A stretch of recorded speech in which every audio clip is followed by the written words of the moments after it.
That's good. Oh, there's nothing what you're looking for. Haven't you finished packing yet? Not yet, sir, but I'm getting along. Well, be as quick as you can, won't you? Indeed, I will. But these things do take a bit of collecting. Well, how about his chemical apparatus? He's very particular about that, you know. He'll have packed that himself by now.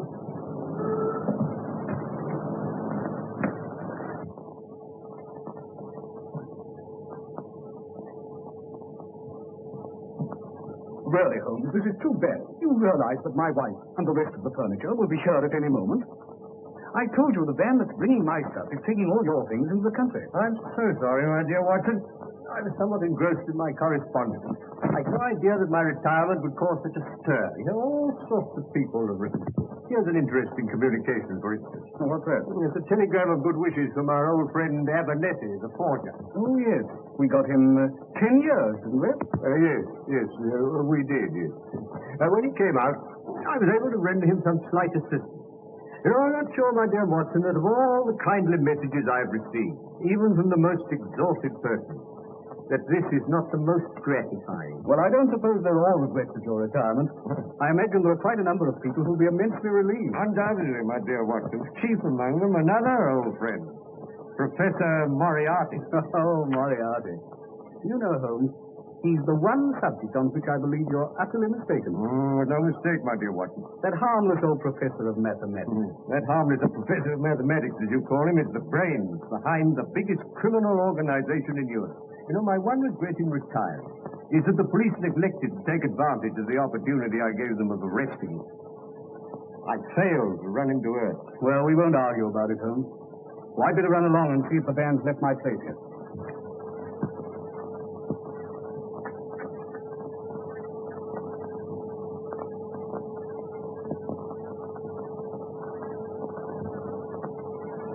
Excuse me, Mr. Holmes.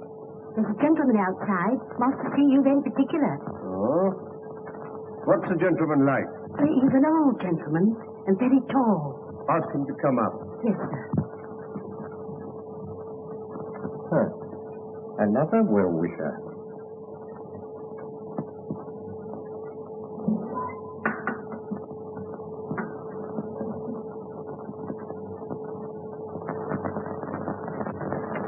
Come in, my dear Professor.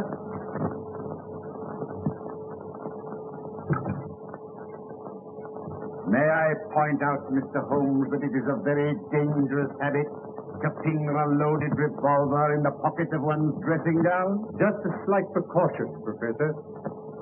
As a matter of fact, I half expected a visit from you to satisfy yourself personally that I really was going. Your perception, as usual, does you credit, Mr. Holmes. I must confess that, personally speaking, I cannot regret your intention to retire. I can well believe you, Professor. I also feel that from your own point of view, it is a very wise course. In fact, it is the only course possible. I'm afraid I don't quite follow. Do you not, Mr. Holmes? Allow me to refresh your memory.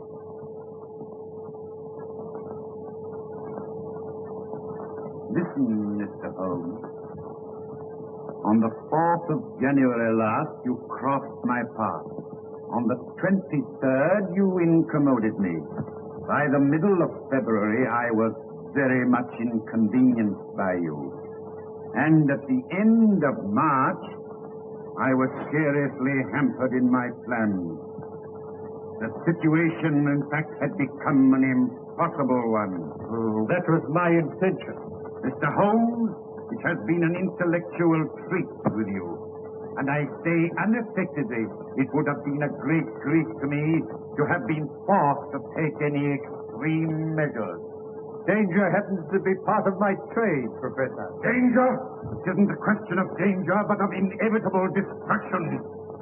Therefore, I say again, you are wise to retire. When you once get to the country, take my advice and stay there. And suppose I should reconsider my decision? You have my warning. I wish you a pleasant and permanent retirement.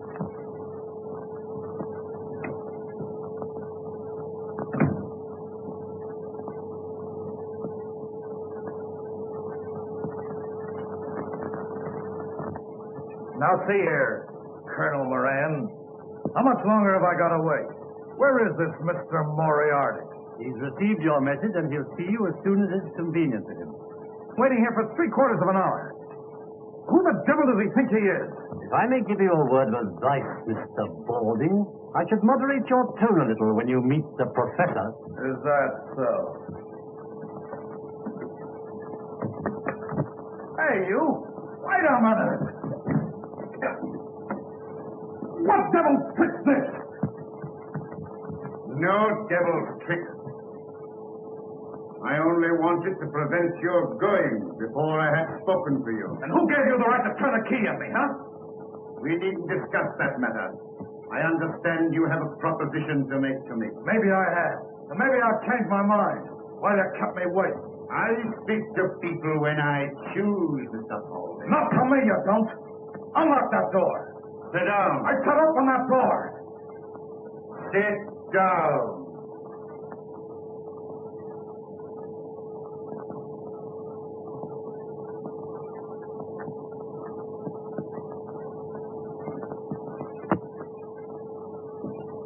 You're merely wasting time. You traveled here on a false passport, and the American police would be interested to know your whereabouts.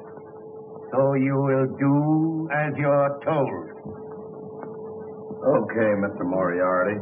I understand you represent an American society which is anxious to remove one of its ex-members, who is now living in this country under an assumed name. That is so.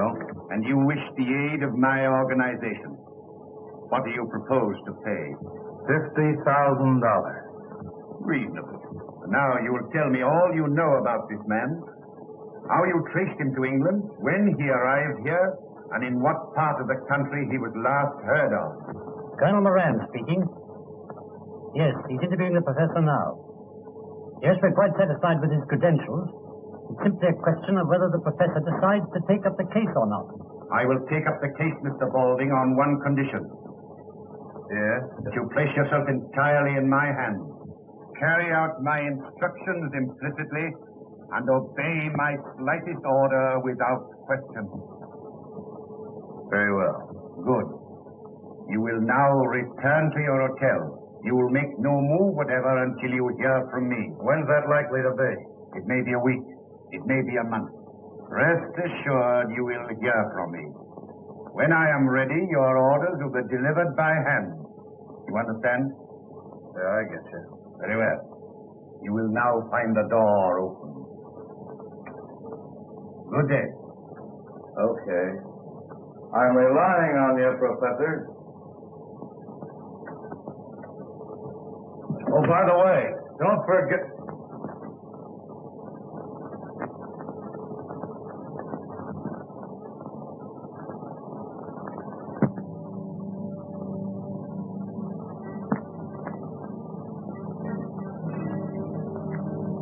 Going downstairs again, darling? Yeah, for a little. I don't think I'm going to sleep. You've been dreadfully nervy all day, dear. Is anything wrong? No, dear, nothing. I just don't feel I'm going to sleep, that's all. I see.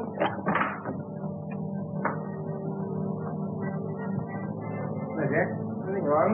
No, I ran up my glasses downstairs, that's all. All right, go right there.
Excuse me, Mr. Holmes. I'm so sorry, Mrs. Hudson. Is Mrs. Watson coming down with the doctor? No. No, she isn't. I gather that she's too busy in Baker Street. Oh, so it'll only be the doctor. Yes. Is it or just the doctor? Oh. Oh, here he is. Good morning, Holmes. Oh, my dear Watson. I'm delighted to see you. Good morning, Mrs. Hudson. Good morning, doctor. Well, how are you? Oh, I'm much better, thank you. Watson. You're looking better. I hope Mrs. Hudson's seeing that you have proper meals. Oh, I'm living like a fighting cock. We had a delicious chicken casserole yesterday, didn't we? Yes. And you let it all get cold while you were deducing the age of the chicken. As a matter of fact, Watson, it was a tough proposition. I bit off more than I could chew. Well, go along inside, Watson, have a drink. I know you must need one after your long journey. Yes, I could do with one, thanks.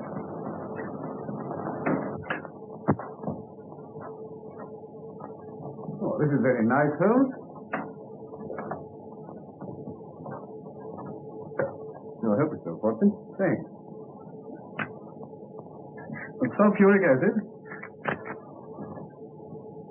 You're developing a curious sense of humor, Watson. So, how's all of that? Well, have you settled in comfortably in Baker Street? As far as I can see, we are, but Mrs. Watson doesn't seem to think so. Oh. No, you've been moving things about a bit. Yes. You moved your shaving mirror over to the fireplace. Yes, that's right. My wife has a dressing table where we used to have. How do you know? My dear Watson, you're a man of precise habits and considerable regard for your personal appearance. Yes, I observed that whilst the right-hand side of your face is closely shaved, the further we get to the left, the more careless your shaving appears. When we come to the angle of the jaw, well, it is positively slovenly.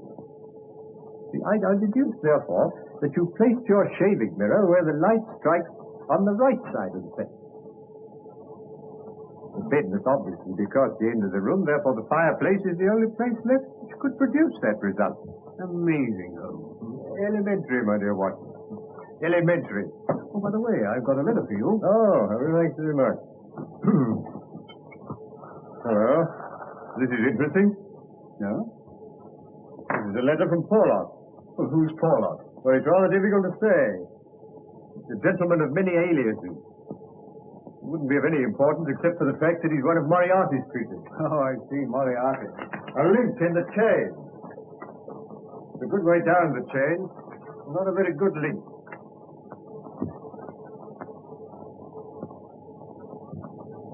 Now, look here, Holmes. Please remember that you've retired.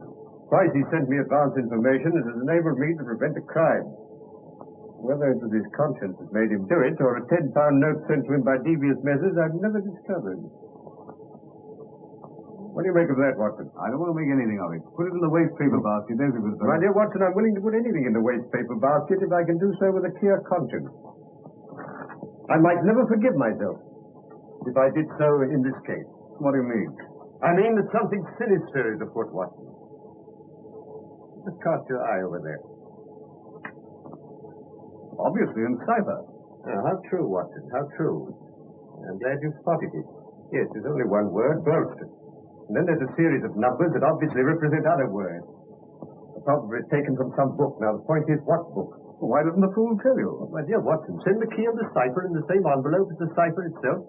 Oh, no, my dear fellow, the key will probably follow in another envelope. And meanwhile, it might be instructive if we try to decipher this ourselves. Now, the cipher message begins with the number 534. Mm-hmm. Well, that's probably page 534. So we've got a large book. The next line is C2. What do you make of that, Watson? Chapter 2, of course. Well, hardly that, Mr. Watson. What size book would it be if chapter 2 were on page 534? Well, column length. Brilliant, Watson, brilliant. Really, you're scintillating this morning. Now, we've got a large book, printed in double columns. Any other suggestions? The Bible? My dear Watson, you excel yourself. As I remarked just now, Porlock is one of Moriarty's men, and I can hardly imagine any less likely book in his possession than the Bible. No, the Bible has too many editions. No, this must be a standardized book, and page 534 will be the same in all copies. Try again, Watson. How about Bradshaw? Or the ABC. Well, that's a good idea, Watson, but if I may say so, it's not quite good enough. I know, Whitaker's Almanac. Now, come along. And let's see what page 534 has in store for us. Just write this down.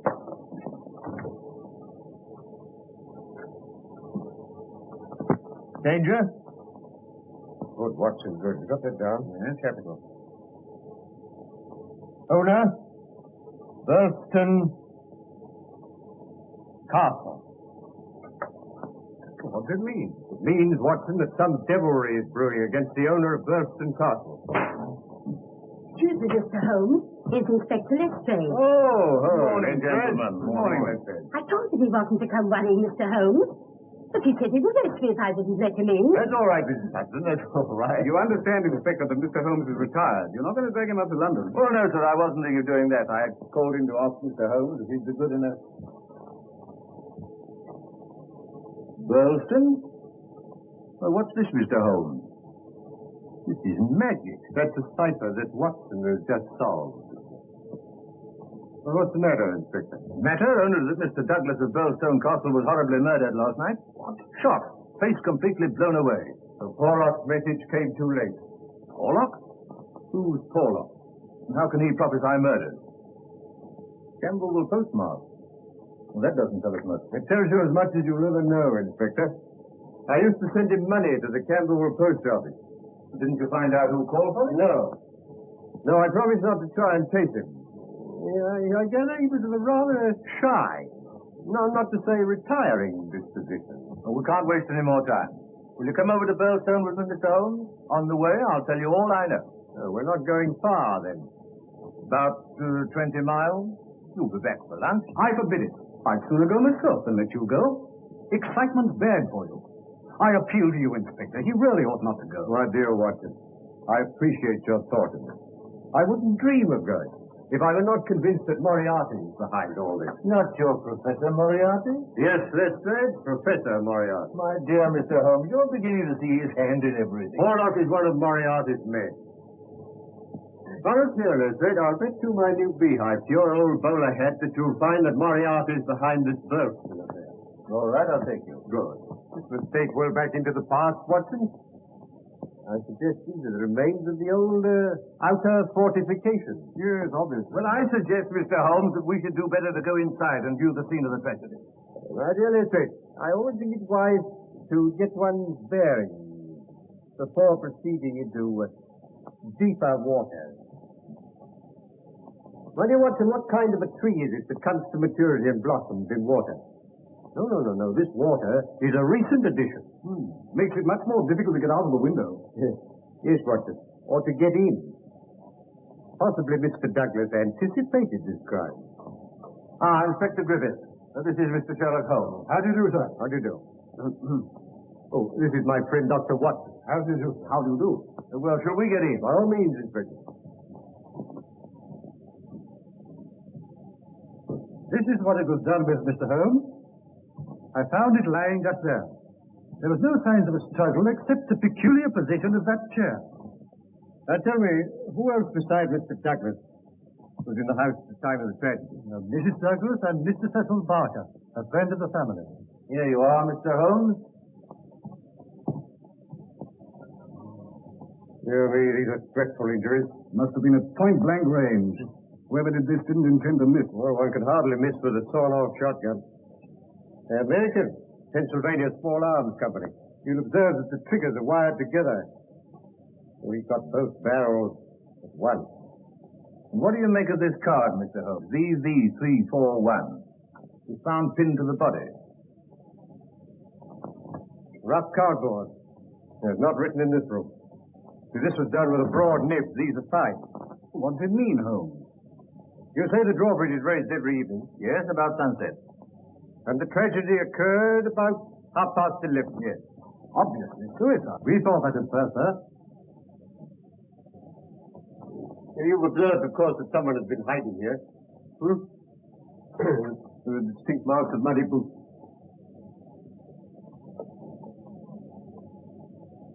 When were these curtains drawn? At dusk. So the men must have got in after the curtains were drawn and before the bridge was raised. Yes, but I observed when I arrived that the moat doesn't extend right round the castle.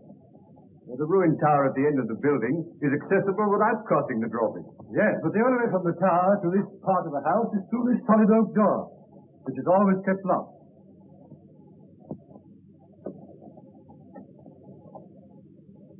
Is it? By Jove, Holmes. It doesn't seem to be locked now, does it? Well, that's Funny, I always understood. Yes, we'll return to that later. Meanwhile, I must ask you to make no reference whatever to it. Now I think we'll have another look at the bottle. Oh, and I should like to have a word with that Mr. Cecil Barker. Very good, sir.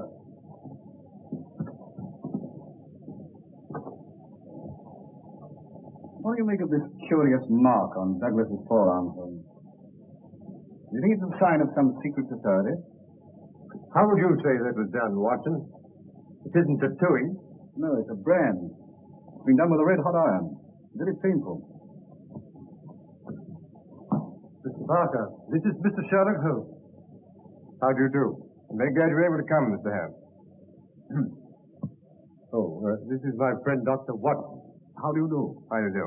Now, Mr. Barker, I understand you discovered the body.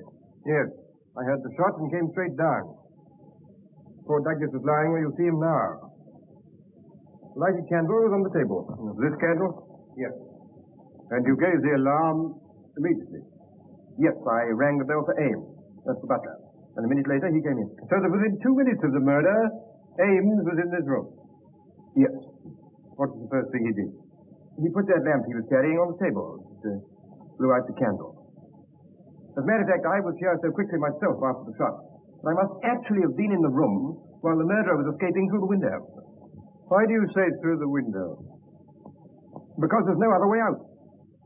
That door to the tower is always locked.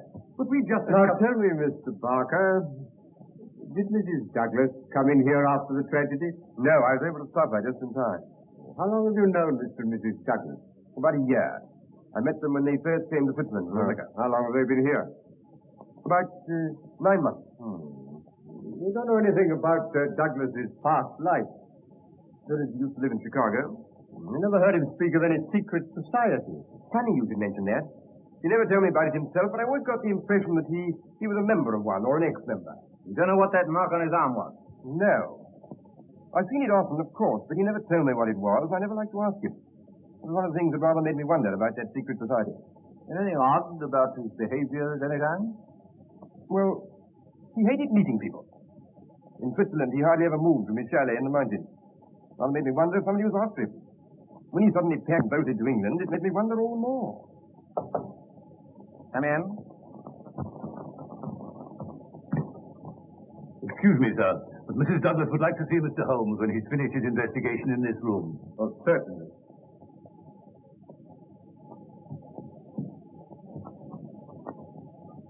Mr. Barker, would you be good enough to tell Mrs. Douglas that I'll be with her in a minute? Oh, Ames? Yes, sir. As you're here, you may as well answer a few questions. Very good, sir. Regarding the tragedy, did you hear the report of the gun? No, sir. You know what these old houses are. Walls are a mile thick. Now, Ames. Yes, sir. When you entered the room, this candle was alight, I understand. Yes, sir. Where would Mr. Douglas have got it from? His bedroom, sir. I had orders to see that one was always on his bedside table. And you put this one there yourself? Yes, sir. I remember he told me his old one had burned right down, so I put in a new one. Oh, it was a new one? Yes, sir. It hasn't been relit since the tragedy? No, sir. I'll vouch for that, sir.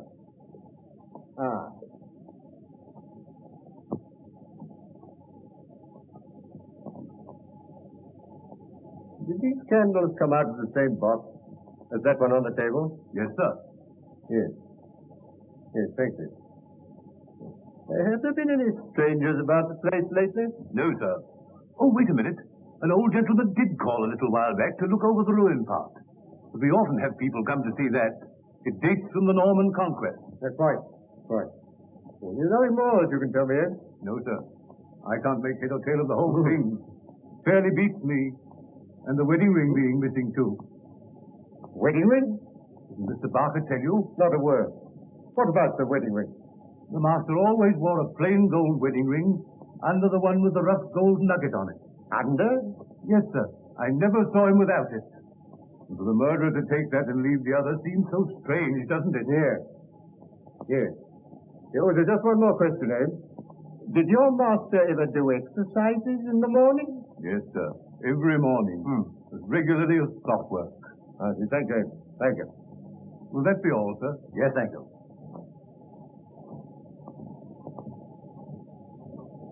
Well, Mr. Holmes, the most important point so far is that obviously this has something to do with the secret society. On the contrary, my dear Lestrade, I suggest that the most important point so far is that Mr. Douglas did exercises every morning. You can't be serious, Mr. Holmes. Mark you, I don't mind you asking all these questions about exercises and candles, but I can't see how they help to clear up what we're investigating. I told Mrs. Douglas that Mr. Holmes will see her. Thank you. Now, I'd like to ask you one or two questions, if you don't mind. Yes, pleasure. Did you know Mrs. Douglas before her marriage? No. But you've seen a good deal of her since. What are you suggesting? I've seen a good deal of him. I'm not suggesting anything. I'm here to get facts. Did Mr. Douglas entirely approve of your friendship with his wife? I refuse to answer. I suppose you realize that your refusal indicates that you've something to hide? I've got nothing to hide. I can't help what it indicates to you. Now, look here, sir. It won't do any good to adopt that attitude. All right, I'm sorry. I know you're only doing your duty. As a matter of fact, I may as well tell you. Poor Douglas did have one fault, and that was jealousy. He liked my being here, but if that's Mrs. Douglas, and I had too much to say to each other, he used to go off the deep end and say the wildest things. But I assure you that no man ever had a more faithful wife than Etty, or a more loyal friend than I. No doubt. Still, the fact that his wedding ring is missing rather suggests that the marriage and the tragedy were in some way connected. I've no idea what it suggests. If you're insinuating there was anything between me and Mrs. Douglas, you're on the wrong track, that's all. I don't think I've anything more to say to you. Any more questions, Mr. Holmes? Not at the moment, Lestrade, no. It immensely adds to the zest of an investigation when one is in conscious sympathy with the historical atmosphere of one's surroundings. May I commend this little book to your attention? History of Burleston? Huh. I've got something better to do than to read that sort of stuff. Well, that's pity, Lestrade. It's a pity because you see here that this castle was erected in the 5th year of the reign of James I. And there are various associations of interest connected with this ancient building. I don't doubt it, but that's got nothing to do with us. Breadth of view, my dear Lestrade, is one of the essentials of our profession. Yes, well, as you don't seem to agree with me, perhaps we'd better go and see Mrs. Douglas. That's better. I'll show you the way. You can remove the body. Very good, sir.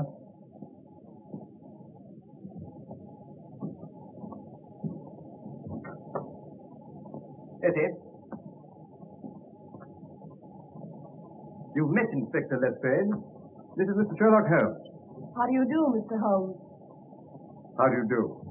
Well, may I present my friend, Dr. Watson? How do you do? It was good of you to come, Mr. Holmes. Not at all. I hope I may be of service to you.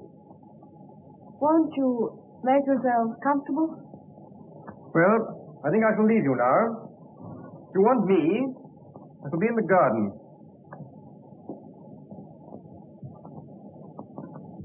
Now, Mrs. Douglas, I wonder if you can give us any help. I wish I could, but I didn't see the tragedy. So I understand, but you heard the shot. Now, how long after that were you stopped on the stairs by Mr. Barker? A couple of minutes. I just had to put on a wrap and some slippers. How long had your husband been downstairs before you heard the shot? 2 or 3 minutes. Not more than 5. Where were you married, Mrs. Douglas? In New York. In America? Have you ever suspected there was some danger threatening your husband, and that he knew it? Yes, I have. In fact, I'm sure of it. But he wouldn't talk about it. Not that there wasn't complete love and understanding between us, but, well, it's just that he didn't want me to be worried. You know nothing of his life in America that could have caused that threatening danger. Nothing at all. That mark on his arm, you know what that is? No? You never asked him. Yes, I did once, but he refused to discuss it. I never asked again. You've no idea what it is. None whatsoever. Can't you suggest anything? Mrs. Douglas, I suggest that you tell me the truth. Mr. Holmes! You know perfectly well what that mark is. You couldn't possibly have lived in America without knowing. That mark is the brand of the Scowrers. Scowrers? Yes, an American secret society which terrorized the coal districts of Vermissa, and which was broken up some years ago. Well, I'm bound to admit, Holmes, I've never heard of them. Now, I can well believe that, Watson, but I can't believe that Mrs. Douglas has never heard of the Scowrers, because her husband was one. All right, Mr. Holmes. I'll tell you the truth. I think that will be the wisest course. I'll tell you the story of Vermissa Valley, the Valley of Fear. 2 years ago, I lived at Vermissa with my father. We used to take in boarders occasionally. And one evening, I went down to the depot to collect a package. And I met a young man who'd just come off the train. His name was Murdoch, and he was looking for lodging. The minute I set eyes on him, I knew he was the one man in the world for me. I told him about our place, and he said he'd call later. That evening, when I was clearing away supper, I heard a knock at the door.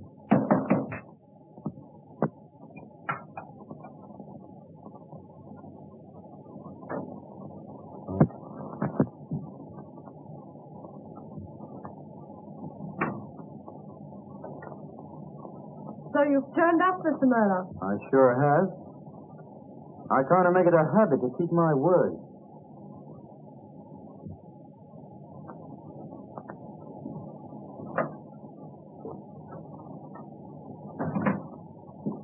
Who's that, Eddie?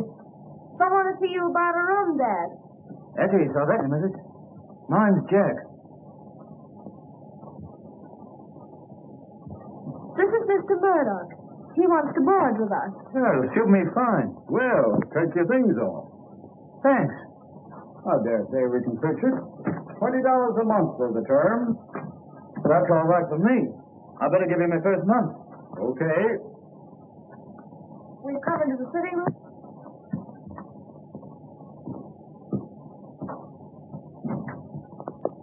Well, this looks pretty good to me. Won't you sit down? You know, I don't think I'm going to feel homesick. Oh, we'll try to make you comfortable. Don't you worry, Eddie. This is going to be more like home than any place I've been in since I come to the States. Oh, you're not American, then? No, as a matter of fact, I was born in England, but I've been here the best part of my life. Oh.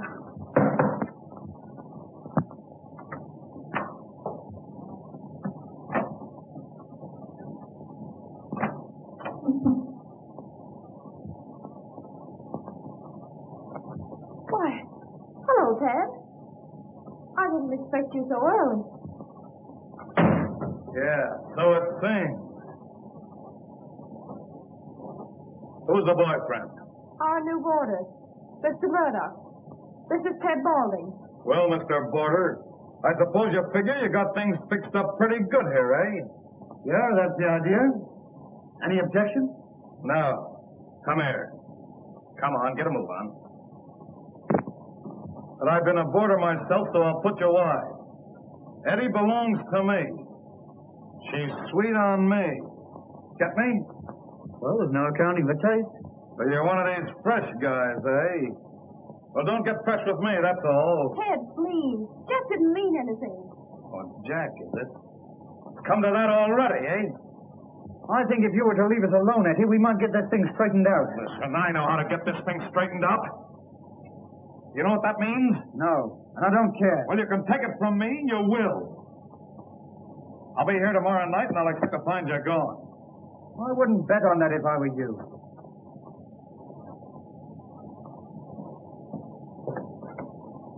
You'll be sorry you ever came here before I'm through with you. Get out. Why, you're not going, Ted?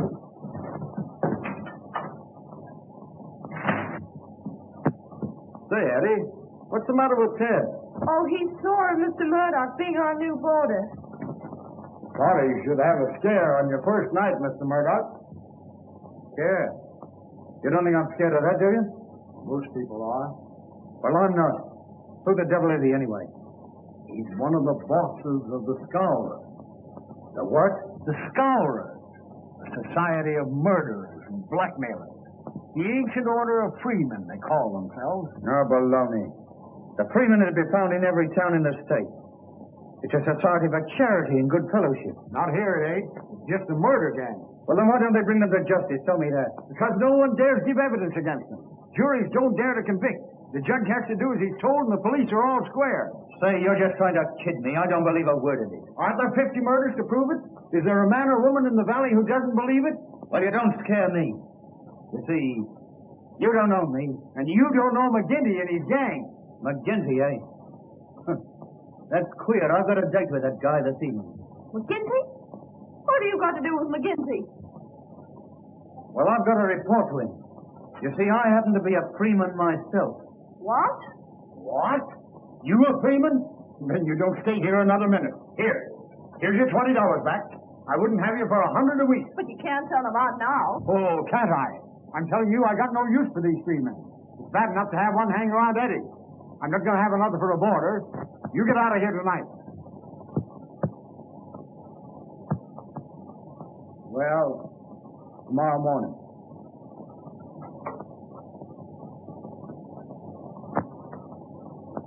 I'm sorry. That's all right. But don't make any mistake. I'll be seeing a lot of you. It's no good. With Ted Boulding. Tell me, Eddie. You're not in love with Boulding, are you? You're only afraid of him. If you'd have met me first, would I have had a chance? I wish you had been the first. That's all I wanted to know. Oh, Jack, I'll never believe anything bad of you. Not whatever happens. Well, I wouldn't be too sure of that, Eddie. Still, even a guy like me can be on the level with a woman. Well, I'll be getting down to McGinty.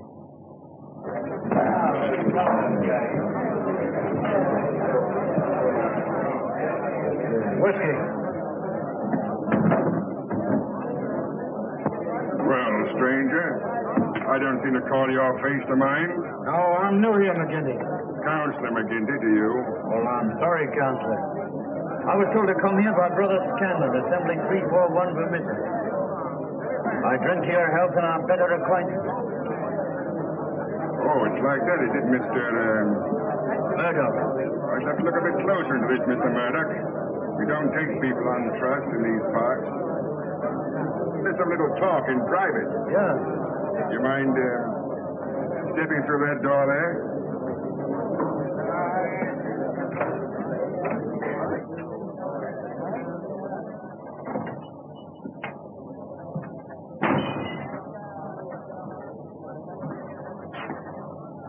Look here, my joker. If I thought you were playing any games on us, it'd be short stripped for you. A strange sort of welcome for a brother. Where were you initiated? Assembly 29, Chicago. What are you doing here? Looking for work. Why'd you leave Chicago? I'm telling you that. Why not? Because the rules say that one member can't tell another a lie. Oh, you mean the truth's too bad to tell, eh? Put it that way if you want to. Now listen here, mister. You can't expect me as boss to let into this assembly an in for whose past I can't answer. Say, you wouldn't squeal if I showed you something, would you? Well, wipe my hand across your face and talk to me like that. I'm sorry, I didn't mean it that way. Oh. Here. Take a look at that. Oh. Your work? Sure. Why'd you shoot this guy, Pinto? Well, he threatened to squeal on me. So I croaked him and beat it out here. The thought of murder would be welcome out here, eh? Yeah, you've said it. You ought to go far. You look like being a pretty useful brother to us. Didn't flinch when I put the gun on you either. You were the one in danger, boss. I got you covered from the first. And I guess my shot would have been as quick as yours.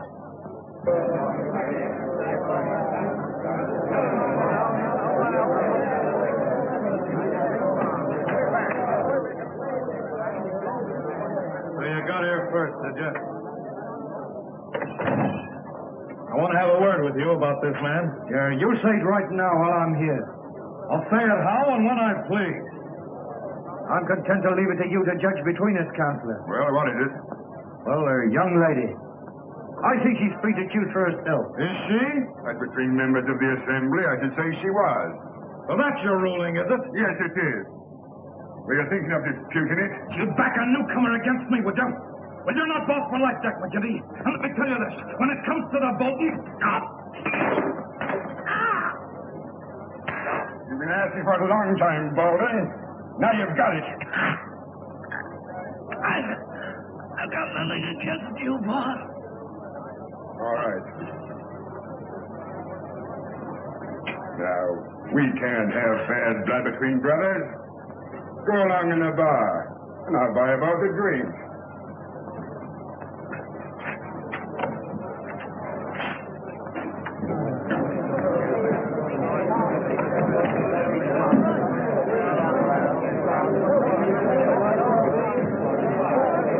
We've not met before. You're the new captain?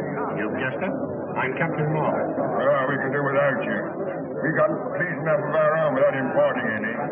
Hello. Here's an old acquaintance. I'm no friend of yours or any other cub. You're Jack Murdoch of Chicago, all right, and don't deny it. I'm not denying it. Why should I be ashamed of my name? Well, you ought to be. What the devil do you mean? You can't pull that stuff with me. I'm Marvin of Chicago Central. We haven't forgot the shooting of Jonas Pinto. I never shot Pinto. Nice, impartial evidence. As it happened, we couldn't get any case against you. So you're okay with me just as long as you're on the level. Get me? Good night.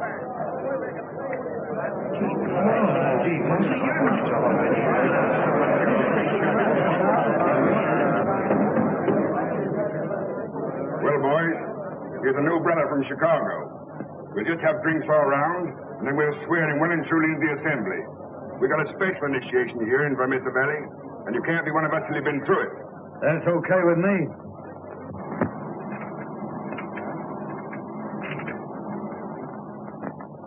Okay. Brother Murdoch, can you bear pain? As much as anyone, I guess.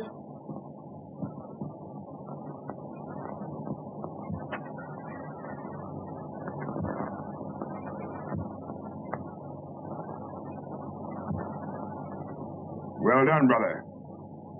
Now, one last word.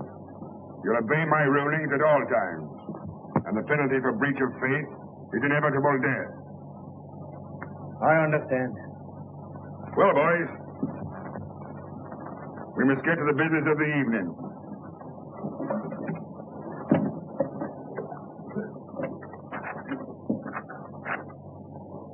There's a man in this town who needs trimming, and it's up to you to see that he gets it.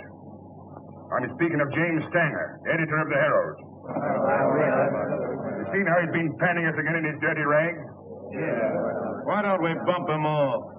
That might cause more trouble than we need ask for. But I guess you can give him a pretty severe warning. Will you take care of that, Bowling? Sure thing. I'll take Van Schuster along with me.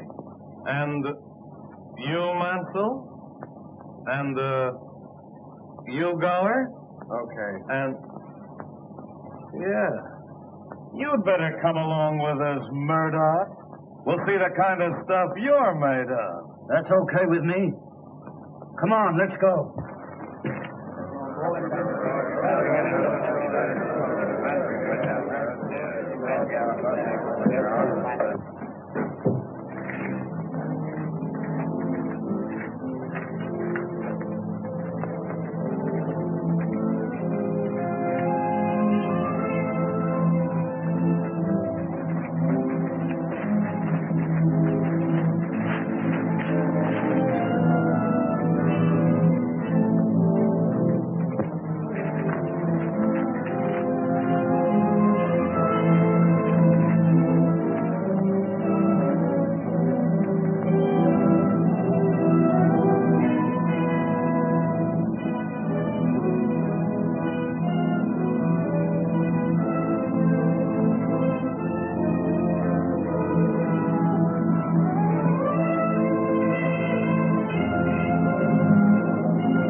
Lay off.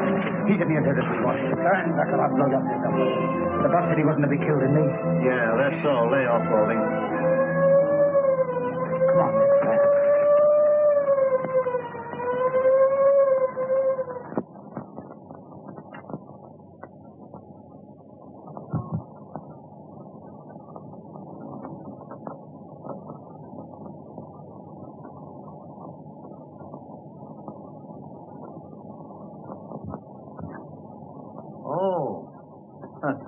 I'm sorry, Counselor. I'm not much of a visitor, Murdoch, but I thought I'd touch upon your case. I'm honored. But how'd you know I was here? I only came this morning. It should be enough here that I do know. It may be enough for most men, but not for me. So you're a queer guy. Canon told me, if you must know. Lives here too, so he says. Yeah. Have a drink. Sure.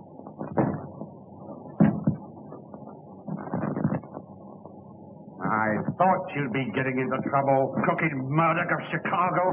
He's a friend of mine, and I'll answer for his conduct. Well, what am I being accused of? Beating up old Stanger of the Herald last night. Not your fault, it isn't a murder charge. Say, I can bring a dozen men to prove he was playing poker with me. You'll not be able to hold him, Captain Marvin. I wouldn't bet on that. Take him away, boys. Any funny business, shoot him.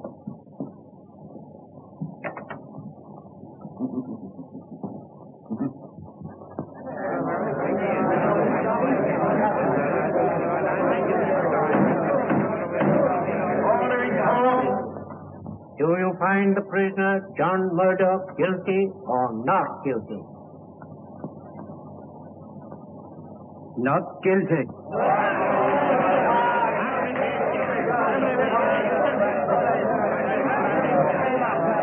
Court adjourned.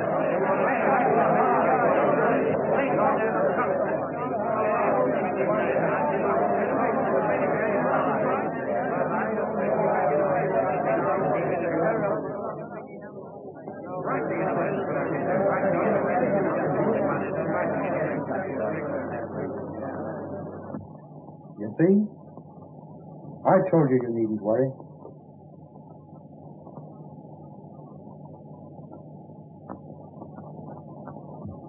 You see, Mr. Holmes, I'd fallen desperately in love with Murdoch by this time. Broke my heart to find him going from bad to worse. But he was always straight with me. I see. And was Murdoch taken completely into the confidence of the Scourer? Yes. In 6 months, his name was a byword in the valley. People were as scared of him as they were of McGinty. Pray proceed, Mrs. Douglas. One night, he and another man were sent to shoot one of the most respected pit managers in the valley. I felt something awful was going to happen. I didn't know just what.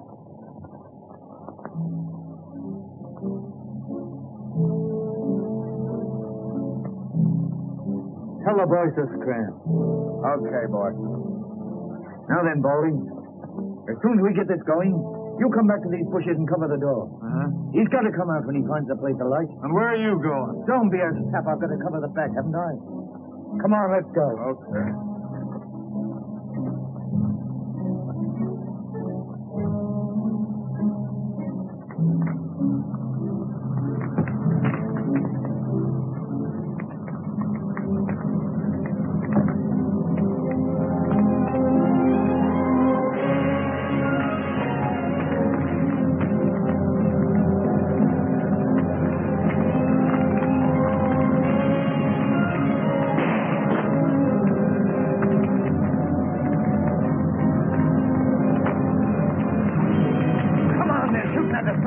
I know they got me. Oh, come on then.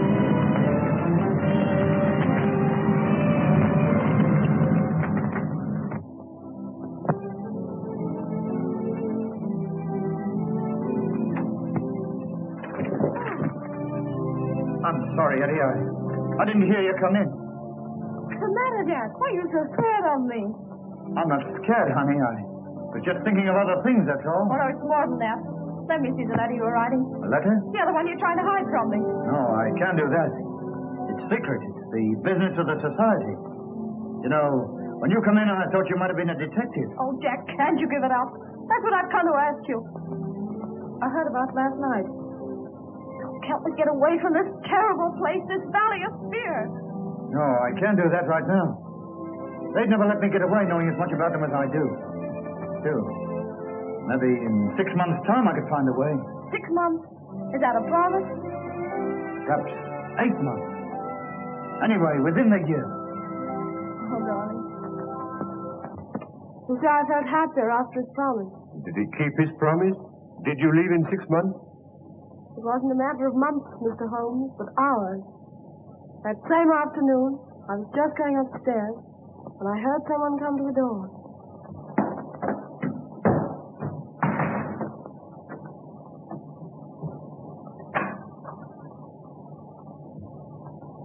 What's the matter, Jack? Trouble afoot.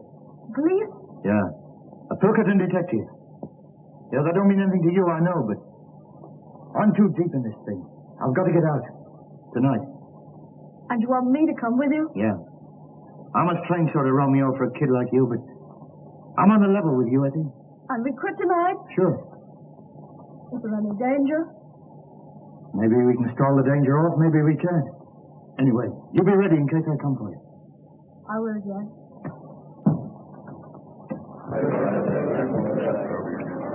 Boss, I've got some bad news. What sort of bad news? Well, I can't tell you in public, but let me collect a few of the boys and go into your room and discuss it. Okay, carry on. Pauline, Cormac, you go. Garth. Mansell, come into the boss's room, will you? Yeah, and you too, Willoughby. Okay.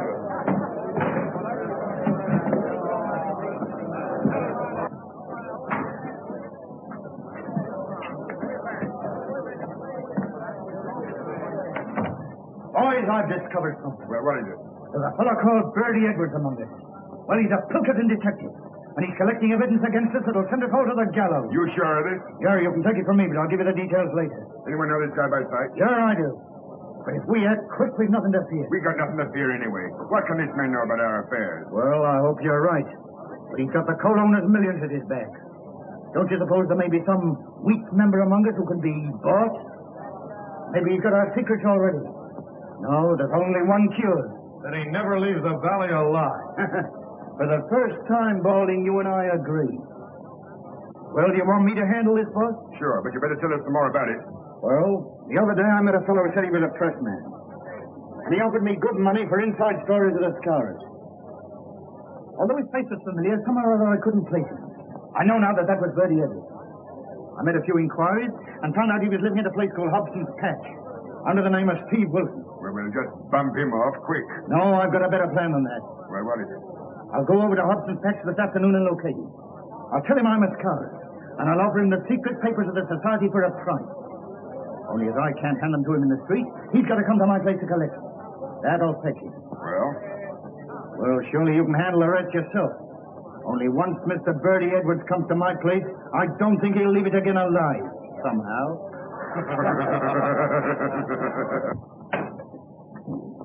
Oh. Well, he's coming. Good. Come right in, make yourself at home, boys.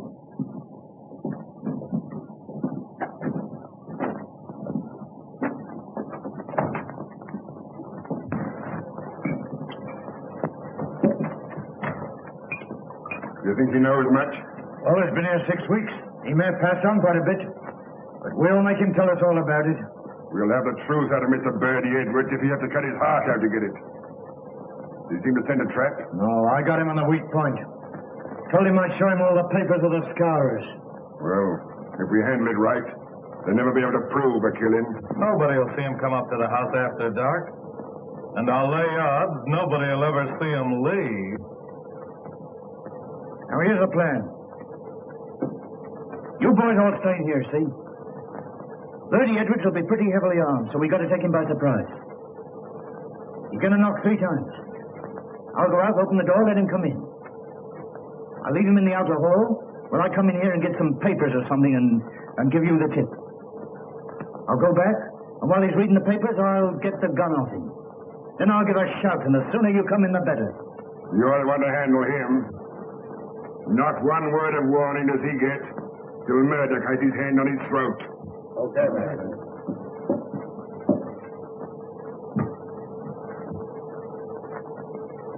Pity you haven't got shutters on your windows. Don't you worry, we won't be spied on. Perhaps he won't come. He's as eager to come as you are to see him.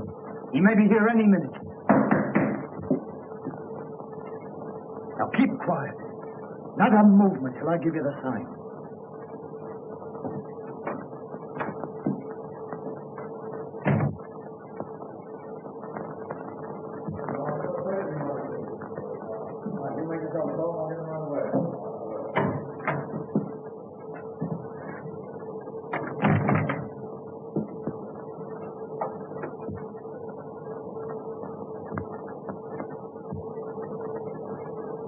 Well, is he here? Is Bertie Edwards here? Yeah, he's here all right. I am Bertie Edwards. I'll get you for this, you rotten cop.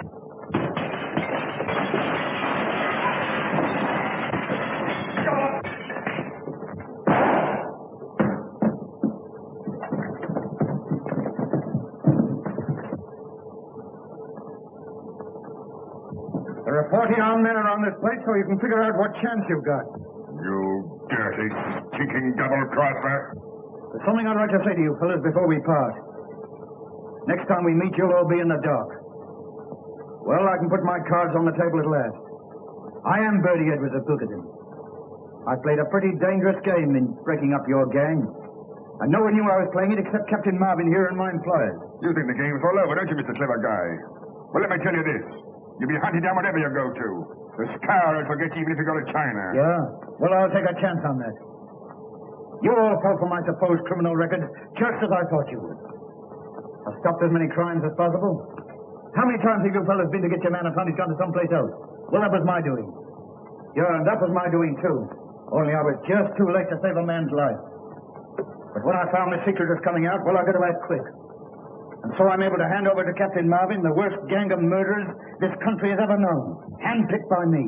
I told you when you joined us, the penalty for breach of trust is inevitable death. And you'll find that's true.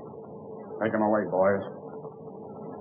Well, Bertie, the boss will be pleased. You sure got results. Yeah, but I wouldn't go through all this again for all the money in the States. That's the whole story, Mr. Holmes. McGinty and a dozen others went to the gallows. And Ted Balding, one of the very worst, got off with life imprisonment. And do you think this is Balding's work? Obviously. Obvious. I'm certain of it, too. We wandered around and finally settled in Switzerland. And then one day my husband got a cable saying that Balding had broken jail and was believed to be in Europe. My husband must have got wind of something because we packed up in a few hours. And now... I see. McGinty proved himself to be right. Yes. Oh, Mr. Holmes, if you'll pardon me, I'll go and get some fresh air. This has all been terribly upsetting. Naturally, Mrs. Douglas.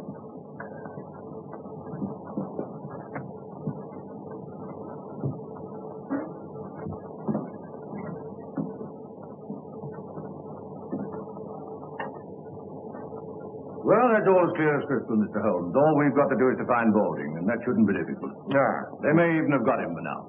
Well, I'm going to slip over to the station for a few minutes. I suppose you won't be leaving just yet a while. No. With your permission, no, not yet. That's all right.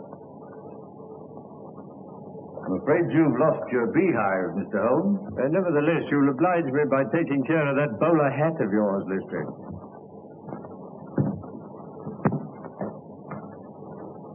Well, it didn't take us long to solve that. But I'm sorry for Mrs. Douglas. A strikingly pretty woman, don't you think? Now, you see, I didn't notice. Really, Holmes, there's something possibly inhuman about you at times. My dear Watson, I never allow my judgment to be biased by personal qualities. I can assure you that the most winning woman I ever knew was hanged for poisoning 3 little children for their insurance money. Oh, I see.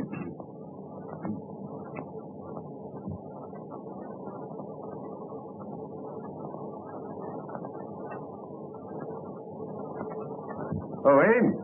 Yes, sir. Is there anything I can do for you? You said your master used to do exercise.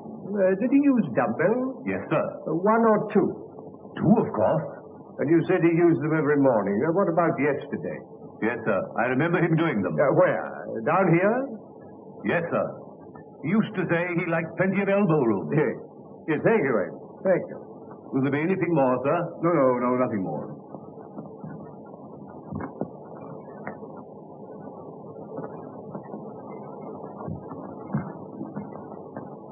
Seriously, Holmes, this is all very simple.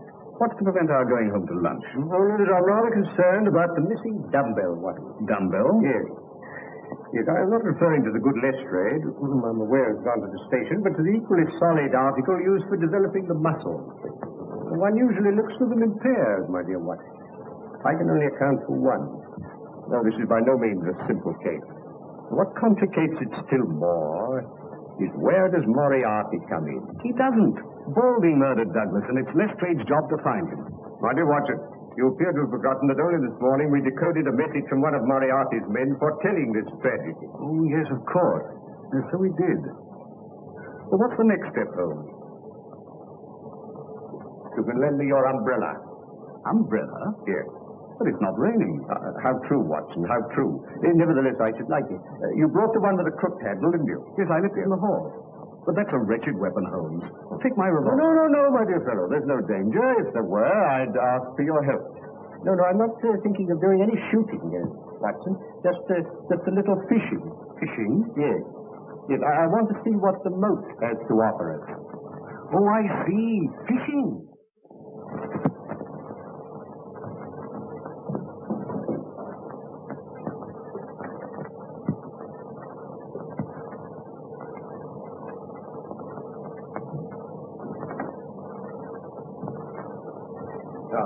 Thank you, Watson. Thank you. Oh, by the way, where did Mrs. Douglas go when she left us? To the bottom of the garden. I saw her from the window. She was heading straight for the pergola.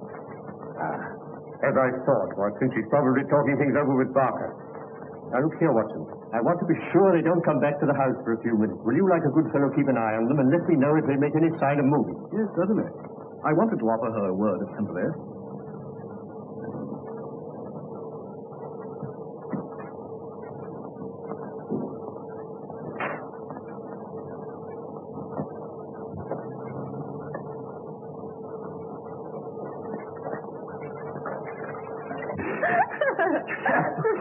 I don't know how I kept my face straight during my examination. Well, bitten off more than he can chew this time. You should have seen me as a broken-hearted widow. Do pardon me, Mr. Holmes. I think I'll take some fresh air. This has been so terribly upsetting. Oh. Look out. Dr. Watson, would you mind coming and speaking to Mrs. Douglas? I was about to offer my condolences to Mrs. Douglas, but they appear to be superfluous. As a matter of fact, she wants to ask you something. Yes. I feel the gravity of the situation calls for some explanation.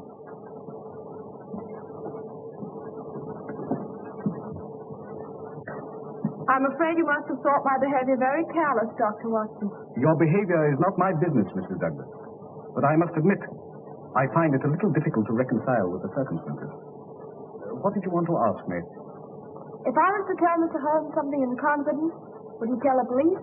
I can't answer that. In other words, is Mr. Holmes working with the police or on his own?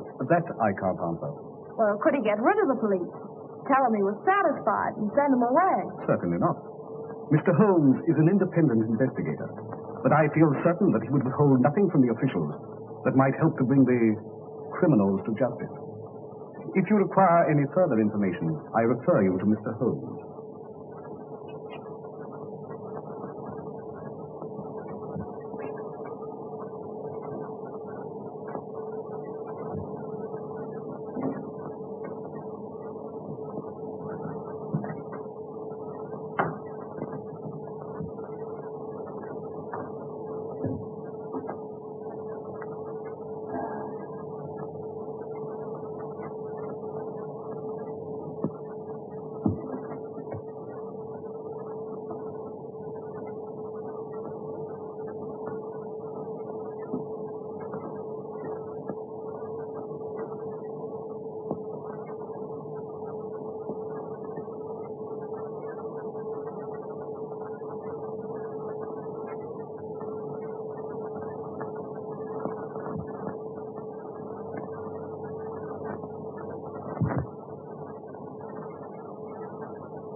I'm bound to admit, Holmes, I agree with you. This case isn't so simple after all. On the contrary, my dear Watson, to me it becomes clearer every minute. But don't worry. I think I can put you on the right track. I should indeed be grateful. Now, the murderers... Oh, there's more than one. My dear Holmes, if you'll stop interrupting me, I'll explain my theory. Yes, Watson. I'm so sorry. I apologize. Please don't mention it. So you have a theory? Well, it's more of a certainty than a theory. Good. I'm all attention. From the first, Barker's account of the tragedy didn't satisfy me. No. I noticed that. I came to the conclusion he was telling lies. Half-truths, Watson. Much more dangerous. He admitted that Douglas was jealous, and I suggest he had good cause to be. The guilty lovers wanted to get rid of the husband, so they killed him and used the story of the scours to put everybody off the scent. I see, everybody except the astute Dr. Watson. Well, it hadn't occurred to you, had it? No. I'm bound to say that isn't my theory. But I'm going to prove it to you. When I went into the garden just now, the pathetic widow was consoling herself with Barker. They were laughing. Positively laughing. That confirms it, doesn't it? Oh, yes, that confirms it. And what's more, she wanted to ask you something in confidence. No, Watson. No. I want none of their confidences. It's always awkward when it comes to an arrest. Then you agree with me. You think they're the murderers. Oh, dear Watson, there's an appalling directness about your questions at times. It's not so hard as you may think, Watson. You remember that I was puzzled about Douglas only using one dumbbell? Yes? I've found the missing one. Then everything's all right. And it's led to a discovery which has solved the whole problem. Solved? As we've been listening to a tissue of lies, Watson. The whole story of the tragedy as told by Barker is a lie. And as Mrs. Douglas supports it, she must be lying too. Now, Barker swears that when he entered the room, he found Douglas lying dead with this candle burning on the table. He also says that immediately, now mark it, Watson, immediately he rang for Ames, who entered the room carrying that lamp and at once blew out this candle, all within the space of 2 minutes. Ames corroborates this, but he also says that the candle which Douglas brought down from his bedroom, this candle, was a new one, out of the same packet as these. Now, what sort of a candle is it, Watson, that burns that amount in a few minutes? By Jove, Holmes, I believe you've got it. And moreover, if Barker's story were true, the assassin had less than a minute in which to remove 2 rings and replace one. Remember, the wedding ring was under the other one. Pin that card to the body, cross the room, and make good his escape. No, Watson, it's false every word. Oh, that's a kindly thought, Ames. Oh, Ames, can you remember what kind of shoes Mr. Barker was wearing when you found him in here after the tragedy? Yes, sir. Bedroom slippers. And the nice mess they were in. Could you conveniently lay your hands on one of those slippers? Yes, sir. Mr. Barker changed them in here for his shoes before he went for the police. Oh. Would you bring them over here, Ames? Yes.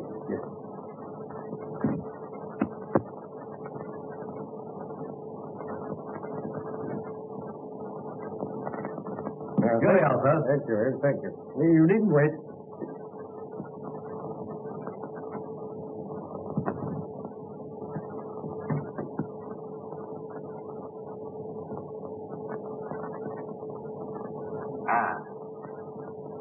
As I thought. It fits exactly. You mean Barker made that mark himself? It's part of this deliberate conspiracy, Watson, to hide the truth. Then why don't you arrest him? And Mrs. Douglas? My dear Watson, if you asked a good Lestrade, I think he would. No, Watson. These are only small figures in the drama. The principal players you will meet tonight. Where? Here? As through that door. In the ruined tower of Burlston Castle. Oh, I see.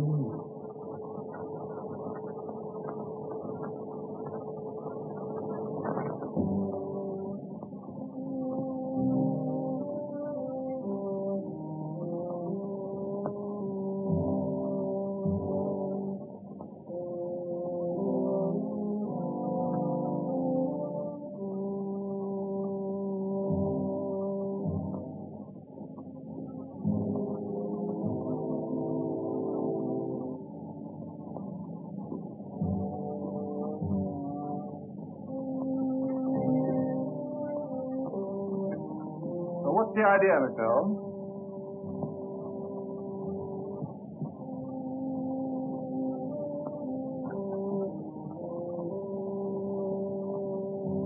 Come out, Mr. Douglas. Douglas? Well, what on earth are you talking?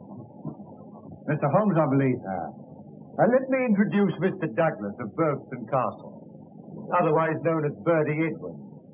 But Douglas is dead. On the contrary, my dear Lestrade, as you see, he's very much alive. But I don't understand, Mr. Holmes. Who is dead, then? Will you explain to the inspector, or shall I? Well, you've done very well so far, Mr. Holmes. You go ahead. Well, Lestrade, it is quite a simple case. Maybe quite simple to you, Mr. Holmes, but how did you arrive at this solution? By means of a partially burnt-out candle and a missing dumbbell. Now, the candle proved that Barker had been in the room with the dead man for at least 40 minutes before he gave the alarm. And I had to ask myself, what was happening during that time? What was Barker doing? Yes, I'm afraid that's the point I missed, Mr. Holmes. Well, that's not the only point you've missed, my dear Lestrade. Now, Mr. Douglas was being hounded by the Scarers who'd sworn to kill him. So he retreated to this castle where he took every precaution against intruders. But Balding succeeded in entering during the day, unseen. That night he attacked Mr. Douglas with a knife. It was knocked out of his hand. So he had to use the noisier weapon, the shotgun, which in the struggle went off killing Balding and mutilating him beyond recognition. Oh, I see. Oh, well, that answers your question, Lestrade. But what about Barker? Barker, my dear Watson, on hearing the shot, came down at once. And in order to put the Scarers off the scent, they dressed Balding in Douglas's clothes. The Scarers mark on the arm completing the deception. Balding's own clothes, Barker weighted with a dumbbell and threw into the moat. Douglas then got dressed, took some food, and went into hiding. And that's what happened, Watson, while the candle was burning down. You see, Lestrade? Am I right, Mr. Douglas? I can certainly hand it to you, Mr. Holmes. Yes. Yes, you came across one little difficulty, however. When you placed that gold nugget ring on Balding's finger, you intended to place your wedding ring there also, eh? But you couldn't get it off, could you? No. Though I've been in a country where wedding rings slip off pretty easily, mine wouldn't. But how did you guess that Mr. Douglas was concealed here? It isn't a question of guessing, my dear Lestrade. The clue was supplied by that interesting little book on Burlston Castle that I once offered you. A clue which was amply confirmed by the equally interesting plan I found in the pocket of Balding's coat. Amazing, Holmes. No, simplicity itself, my dear Watson. Well, now that the case is complete, I suggest we go over to the house and discuss Mr. Douglas's position. No, you're too hasty, Lestrade. I haven't yet introduced you to the principal figure in this drama, the brains behind it all. Not your Professor Moriarty, surely. Moriarty? Well, who's he? My friend Dr. Watson will tell you later. Come, gentlemen, we must lose no time.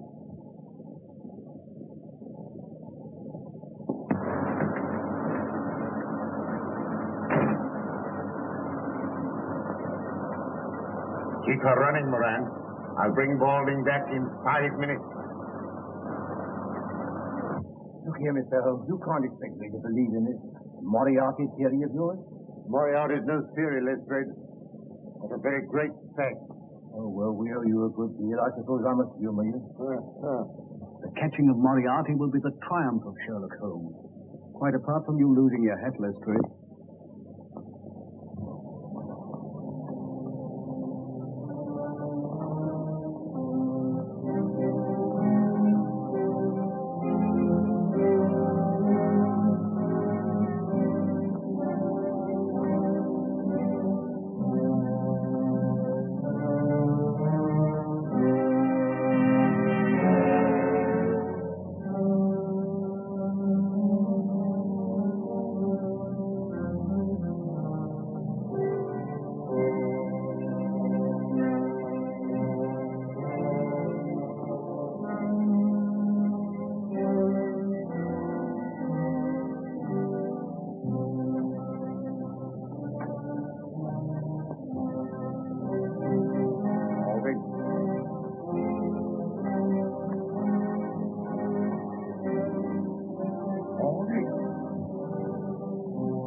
Balding failed to carry out your instructions, Professor. Oh, you're in this, are you, Holmes? Well, I warned you.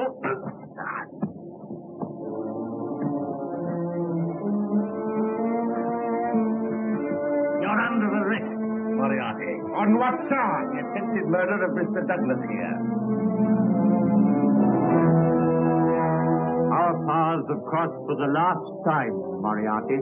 Put the handcuffs on him, Lestrade.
It's a long drop.